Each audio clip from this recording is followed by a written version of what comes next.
Senator Merkley. Well, thank you, Mr. Chairman, and thank you very much, Director Patel. And so, as I understood it, you testified yesterday that you'd like to have another $1 billion added on to the FY25 level to do the additional work you'd like to do on drug interdiction, fentanyl in general, and anti-terrorism. And today you gave us a budget that requests cutting $500 million. Which is it? Do you want us to, what are you asking of this committee? To add funds, add $1 billion, or to cut $500 million? Thank you, Senator. Appreciate the opportunity. What I'm asking for is that with more, I can simply do more. And I was giving examples of what more I could do. I can do the mission, and am in support of the budget here, and I'm working with appropriators and you to fill the gaps. A $10.6 billion law enforcement machine walked into a hearing room on Capitol Hill, and somehow the most expensive thing in the room was not the FBI budget. It was the silence after one constitutional question. On Wednesday, FBI Director Kash Patel sat before Congress while Senator Jeff Merkley pressed him on a brutal contradiction. The FBI was facing a proposed cut of more than $500 million. Patel was warning that the Bureau could lose 1,100 vacant positions and fire 1,300 more people. And yet the real explosion came when Merkley asked about several hundred immigrants reportedly swept off American streets and sent to El Salvador without due process. So you support the budget presented that cuts $500 million, but you also support us adding $1 billion should we choose to do that? Well, I can't not support the budget as proposed because then I would be supporting no budget. Okay. Well, we've got those two options. We do look forward to further details from you about how you plan to modify the function of FBI on these different missions that you've highlighted today so that we can give it the appropriate consideration. Director Patel, you're familiar with the Fifth Amendment. Yes, Senator. And it is really the freedom clause of the United States. It was 4 years into being a nation when Congress and the states said, hey, we have to make sure that there's not an over-aggressive government in the future that deprives us of life, liberty, or property without due process of law.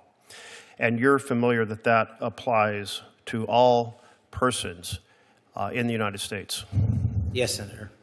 So there's been a lot of concern about the several hundred immigrants who were swept off the streets of America and sent to El Salvador without due process. And does that concern you? Senator, I'm not in a position to comment on whether or not they were given or not given due process or are supposed to be afforded due process. All the FBI did and all the FBI will continue to do is arrest those that have violated the law. Okay, but to arrest, you have to investigate. Have you launched an investigation of this violation of the Freedom Clause of the U.S. Constitution? That is not a budget dispute anymore. That is a constitutional stress test with fluorescent lights, microphones, and every uncomfortable answer preserved on camera. This was not a normal hearing. This was a hearing where the head of the FBI, a man entrusted with federal law enforcement power, was asked whether the Fifth Amendment protects all persons inside the United States, and the room suddenly stopped feeling like a committee room and started feeling like a courtroom. Senator Jeff Merkley did not open with poetry. He opened with the Constitution. He reminded Kash Patel that the Fifth Amendment says the government cannot deprive any person of life, liberty, or property without due process of law. Not any citizen, not any voter, not any politically convenient category of human being, any person.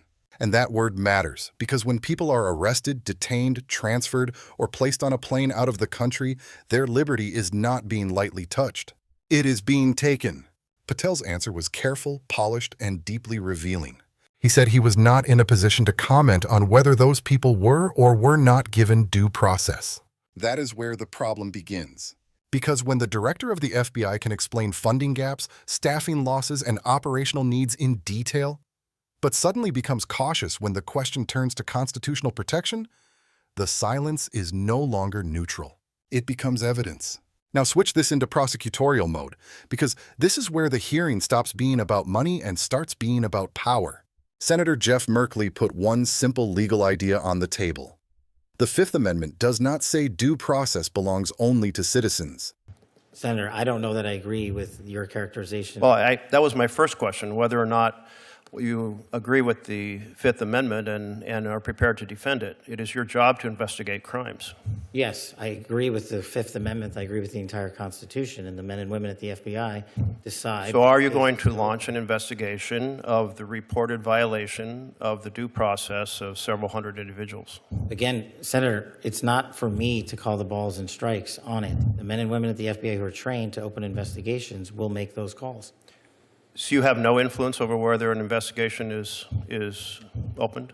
I have influence over it, but you're asking me a constitutional question. I'm not a constitutional scholar. Well, it's actually not it's a question also of law. But your position is that every one of those individuals is by constitutional right afforded due process. I don't know the answer to that. I'm telling you. You haven't read the Constitution? It says all persons. I've got it right here, but what you're saying is that every single one of the illegals that was sent down to El Salvador is supposed to be given due process pursuant. Yeah, that's what the Constitution says. It says doesn't no person. say that. It does say no person. Yeah, I'll encourage you to read it because it's also been affirmed by the Supreme Court repeatedly. On the case of Miranda versus Arizona, held the right of all individuals, regardless of citizenship status, the Supreme Court in Reno versus Flores. I mean, but it's the plain language of the Constitution. It concerns me that you're not familiar with the core concept of due process applying to all persons as written in black and white in the Constitution. As the first public defender who's ever served at the FBI as its director, I am more aware of due process than any predecessor in my seat. You are delineating between removal proceedings and criminal acts. My job is to investigate criminal acts. That's what we do. You are aware that the Fifth Amendment refers to taking away liberty, and when people are arrested on the street, detained and sent out of the country, that their liberty has been taken away. Senator, that is a constitutional question that you are asking me to answer. It's not for me to answer. The question has already been answered by the Supreme Court that they're protected. Therefore, it's a violation of law, and it's your responsibility to open an investigation, and you're saying today you will not do so? I am not the agency involved in removal proceedings. That is a different branch of government. So if an agency other than the FBI violates the law and the Constitution, you will not investigate because it's a different agency? I will investigate every violation of law. Well, you have, but you just said you're not investigating. No. You and I are in disagreement on what is a violation of law. I have yet to hear from the Supreme Court your position as you have adjudicated it. Well, very, very interesting, because the Supreme Court's been very clear, and I had heard you were trained in the law, so I expected maybe you would try to uphold it. You also took an oath to the Constitution. It says no person shall be deprived of life, liberty, or property without due process of law. That word person is not decoration. It is the hinge on the door between government authority and government abuse. And Kash Patel, sitting there as FBI Director, understood enough to say he agreed with the Fifth Amendment, but not enough, or not willingly enough, to give the clean answer the moment demanded. That is the first contradiction. Patel had no trouble describing what the FBI does when it arrests people who violate the law. He had no trouble drawing a line between criminal investigations and removal proceedings. He had no trouble saying the Bureau would continue to arrest those who had violated the law. But when Merkley asked whether the FBI would investigate the reported violation of due process for several hundred people sent to El Salvador, Patel suddenly retreated into process language, agency boundaries, and institutional fog. That is not a small dodge. That is the kind of answer that sounds technical until you realize what it protects. Because the whole point of due process is that the government cannot take a person first and explain itself later. The whole point of the Fifth Amendment is that power does not get to move faster than rights. Merkley's trap was not theatrical. It was legal. He forced Patel to face the difference between saying, "I believe in the Constitution," and actually treating the Constitution like it applies when the people involved are unpopular, vulnerable, undocumented, politically inconvenient, or already being described as criminals. And that is where Patel's defense became even more revealing. He said he was not a constitutional scholar. That line might work if he were an intern in the back row. It does not work when he is the director of the FBI. Because the FBI is not a book club discussing constitutional theory over coffee. It is a federal law enforcement agency with badges, guns, surveillance tools, arrest authority, and the power to change the direction of a person's life in one knock at the door. If the person leading that agency treats all persons like a difficult seminar question, then the public has every reason to ask what kind of training is being sent down the chain of command. Then Patel reached for another shield. He said he was the first public defender ever to serve as FBI Director and therefore more aware of due process than any predecessor in that seat. That sounds strong. It sounds like a resume turned into armor. But a resume is not an answer. A past job does not erase a present dodge. If anything, that background makes the moment worse because a former public defender should know exactly why due process exists. Not to protect the comfortable, not to flatter the powerful, but to stand between an individual and the machinery of the state. Merkley pushed the core issue again. If another agency violates the Constitution, does the FBI investigate, or does it look away because the paperwork belongs to someone else? Patel answered that he would investigate every violation of law. But almost immediately, the fight became about whether this was a violation at all. And that is the dangerous opening. Because if the FBI director can avoid action by saying he does not accept the characterization, then the question becomes who gets to decide when a constitutional wound is real enough to investigate? The victim? The court? Congress? Or the agency being asked to police the government itself? This is why the exchange mattered more than one hearing clip. The government cannot be allowed to play jurisdictional ping-pong with human liberty. One agency arrests. Another agency removes. A third agency says it is not involved. A fourth agency says the matter is under review. And by the time everyone has protected their lane, the person whose freedom was taken is already gone. That is not due process. That is bureaucracy wearing a suit and pretending it has clean hands. And the most disturbing part is not that Patel got angry. It is that he stayed controlled enough to make the evasion sound official. And this is where the moral scene becomes impossible to ignore. Because behind every phrase like removal proceedings, criminal acts, agency jurisdiction, and not in a position to comment, there is a real person whose body can be placed in a cell, whose name can be entered into a file, whose family can wake up one morning and discover that the government has already moved faster than any lawyer, judge, or appeal could catch up. That is why Senator Jeff Merkley kept returning to the word liberty. Not theory, liberty. When the government takes your physical freedom, when it restrains you, transfers you, detains you, or sends you out of the country, it is not touching an abstract concept in a civics textbook. It is taking control over the most basic fact of your life, where your body is allowed to be. That is why all persons matters. Those two words are not soft language. They are the legal wall built specifically for the moment when political pressure says, move fast, ask questions later. They are there because history has already shown what happens when governments decide that some people are too disliked, too powerless, too foreign, or too easy to label for the normal rules to apply. And this is where Patel's answer created a deeper problem than one awkward moment. He did not simply say, I need more information. He did not say, I will review whether any federal law was violated. He did not say, if due process was denied, that concerns me. He narrowed the frame. He said the FBI investigates criminal acts, and removal proceedings belong somewhere else. That may sound clean inside a bureaucracy, but it is morally filthy if the result is that no one takes responsibility for the constitutional injury. Because when power is divided across agencies, accountability can either be strengthened or buried. In a healthy system, one agency checks another. In a broken system, every agency points down the hallway. That is the real danger here. If the FBI only cares when the violation fits neatly inside its preferred box, then constitutional rights become dependent on administrative convenience. And once that happens, the Constitution is not operating as a shield anymore. It becomes paperwork. It becomes a poster on the wall. It becomes something officials praise in public while carving exceptions around it in practice. Now look at the contrast in power. On one side, Kash Patel is discussing billions of dollars, federal staffing levels, operational capacity, drug interdiction, fentanyl, counterterrorism, and the full machinery of national law enforcement. On the other side are people described in bulk, several hundred immigrants, swept off streets, sent to El Salvador, reduced in the conversation to categories before their individual rights are even examined. That imbalance is exactly why due process exists.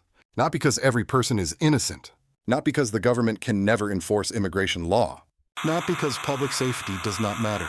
Due process exists because even when the government believes it has a strong case, it still has to prove it through lawful procedures before crushing a person's liberty. That is the ethical line Merkley was drawing. He was not asking Patel to become an immigration judge. He was asking whether the FBI director recognizes that if constitutional rights are reportedly violated by the government, someone with investigative authority should care enough to look. That is not radical. That is the minimum price of calling yourself a constitutional republic. And Patel's final assurance that due process would be followed inside the FBI was not meaningless, but it was narrow, too narrow. Because the question was never only whether FBI agents fill out their own forms correctly. The question was whether the federal government can divide one act of harm into so many separate procedural boxes that no single official has to look directly at the victim. And when a system can do that, it does not need to announce that rights are dead. It just needs to route them through the wrong department until nobody answers the phone. So the lesson here is not complicated, but it is uncomfortable. A government does not lose its constitutional character only when someone tears up the Constitution on camera. Sometimes it loses that character in smaller, cleaner, more professional ways, through careful wording, agency boundaries, procedural excuses, and answers that sound responsible until you notice they leave the injured person with nowhere to stand. That is my personal view of this hearing. The most dangerous moment was not when Kash Patel defended the FBI, because every agency director does that. The most dangerous moment was when the question became simple: does due process protect all persons? And the answer became complicated. Because once basic rights require a long, bureaucratic explanation, ordinary people should get nervous. Not because every detained person is innocent, not because law enforcement should stop enforcing the law, but because the power to arrest, detain, transfer, and remove people is exactly the kind of power that must be surrounded by clear limits, not vague comfort words. Senator Jeff Merkley's point was not that the FBI should replace the courts. His point was that when the federal government may have taken liberty without due process, the people holding federal power do not get to shrug and say, "different lane." That is how accountability dies. Not in one dramatic betrayal, but in a room full of officials, each one pointing to another office, another statute, another process, another department, until the person at the center of the case has already disappeared from the frame. And that is why this hearing matters beyond Kash Patel, beyond Jeff Merkley, beyond immigration, beyond party politics. If all persons can quietly become some persons, then every other right becomes conditional too. Today it is someone unpopular. Tomorrow it is someone inconvenient. And eventually the question is no longer whether the Constitution exists.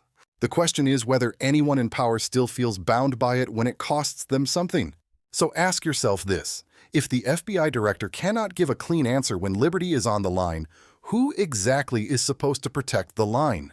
Like this video, share it, comment your thoughts below, and subscribe for more hearing breakdowns where the answers matter less than the evasions.